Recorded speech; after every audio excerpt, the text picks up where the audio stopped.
Alright, this is video guitar teaching kind of CD thing.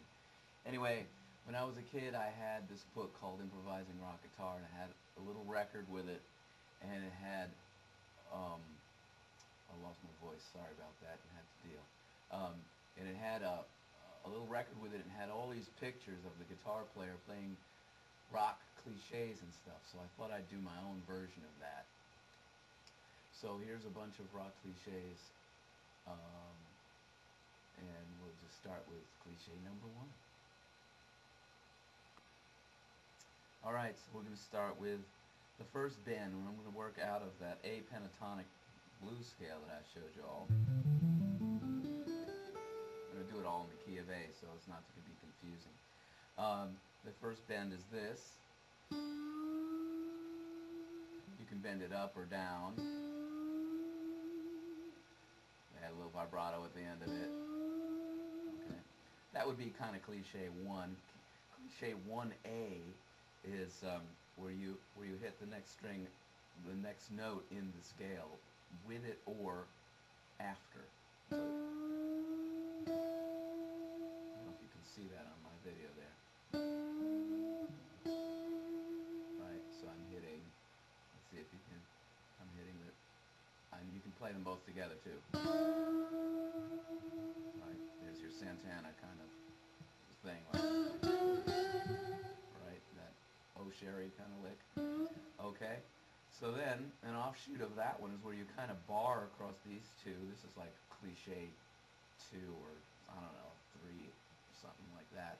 Anyway, and you can do all sorts of stuff with this. It's a mess, a total mess. You can bend up, so you got all those 3 notes, or,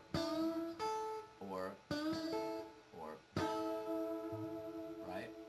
Okay. All right. So then we can do one more with this first bend that we got. We got this one where the pinky goes down here on this note right here, and we bend that up. We hit that little pinky note there too, and we can do those both together. Classic Hendrix kind of deal. You can even get that top note in there for added psychedelia. Right? Okay. Next we have these two, a double stop, right? Double stop meaning 2 notes played at once. So you got these two, which one of the notes is not in our pentatonic scale, but never mind all that, it still sounds cool, right? And we've got that, so we can go.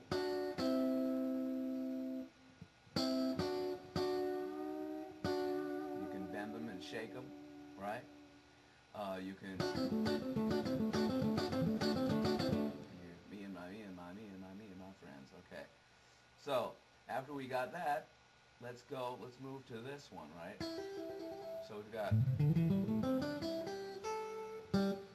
so right here on this where the pinky would be, we bend up for a classic sort of B.B. King type cliche, which is right up to the tonic. And that's a great one because that's just perfect. It's just classic blues kind of thing, right? You can also double stop it too with the top note. We can see where my first finger is over here, right? So you can hit them both together, or you can go. That's a classic Jeff Beck kind of lick right there. Okay.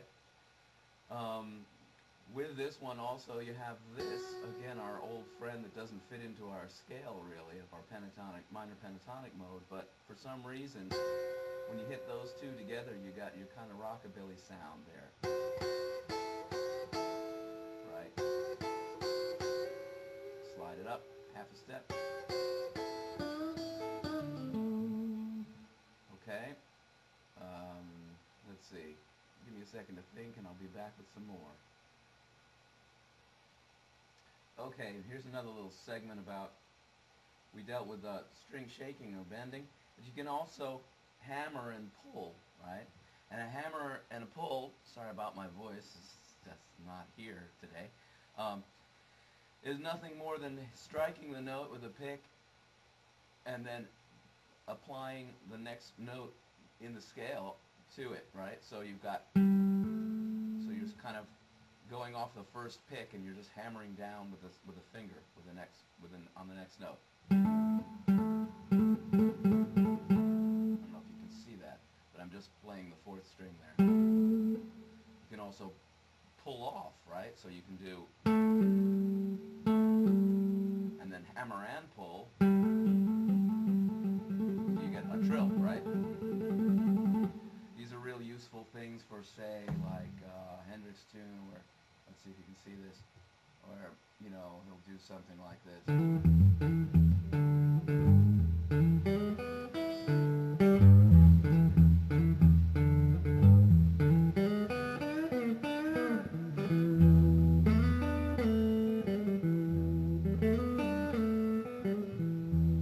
Right? That was a cool little bend there too. You can see he bend up on this second string and came down on the third. That's really a cool, very subtle Hendrix bend that not a lot of guys know how to do, so I'll check that one out. Okay. You can also use your whammy bar with your trill, right? If you go, I don't have my whammy bar in right now, but you can see what all I'm doing is trilling. Let's see if we can see it in the picture here. If I go,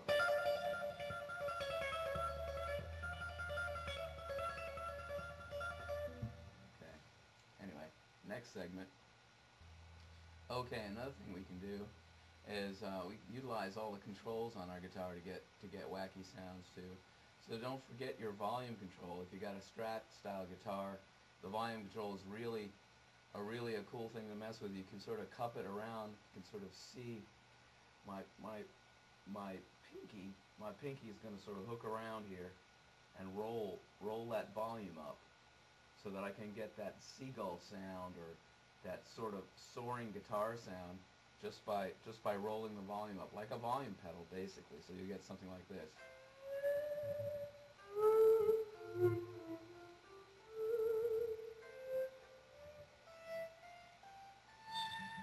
And you can imagine with a lot of distortion, I'll change some hot pickup there. Sounds like a violin or something like that, right? Okay, another thing you guys can do with a Strat style guitar, I'm not forgetting about you Les Paul players, don't worry about it, but you've got this toggle switch here, which is really like an instant sort of wah-wah pedal if you care to mess with it, right? You can do a trill, like Hendrix trill, right? And then you can flip in between. You get that psychedelic sort of watery sound that Hendrix used to get. He used to mess with that. He also used to mess with the springs in the back of the guitar. You get those kind of wacky sounds. I don't know if it's in this day and age it's worth it to do that kind of thing. Of course, you've got your whammy bar, which mine isn't in right now, but you can hear that it's definitely got the vibrato bar is a real cool thing. If you Les Paul guys, what you have is a different pickup configuration. So you've got two volumes and two tones, and your pickup selector was, well, it's up here, but that doesn't stop you from turning one pickup off and turning the other one up all the way, and using that pickup selector as an on and off switch, so you get that you can get that ta-ta-ta-ta-ta-ta kind of machine gun sound. I can't emulate it on this guitar, but if you have a Les Paul type or an SG kind of guitar, you can do that. All right, well, that's the beginning. This is the first tape that I'm doing here. I'm going to see if this works, and hopefully we learn some stuff, and if not, I don't know. It's just a Joel Newman low-budget guitar teaching stuff. See you guys on the next tape.